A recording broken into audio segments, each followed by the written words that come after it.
কুষ্টিয়ার দিকে এই তামাক গাছের কিছু আবাদ আছে। আমি এক আবাদের ওই জমির পাশে দিয়ে যাচ্ছিলাম, একদম ভাবলাম যে এই এত বিশাল বিশাল জমি তামাকের আবাদ হয়। তামাকের গাছ আপনারা দেখছেন কিনা জানি না, তামাকের গাছ কিন্তু খুব সজীব, সবুজ পাতা, মনে হয় মানে এত তরুতাজা, মানে এত তরুতাজা পাতা, যেরকম লাউ গাছের পাতাগুলো আছে তরুতাজা, একদিনেই অনেক বড় হয়ে যায়।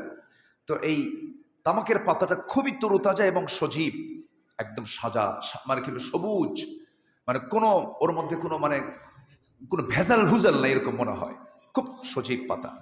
তো আমি এই পাতা দেখে আমি ওখানকার একজন চাষিকে বললাম, ভাই যে এত সুন্দর আপনারা আবাদ করেছেন, ভালো কথা, কিন্তু এই পাতাগুলো কোনো বেড়া নাই, কোনো গার্ড ওয়াল নাই, কিছু নাই, এগুলো কি ছাগল গরু খায় না? কুত্তাও খায় না। কি কথা কি বুঝতেছ না?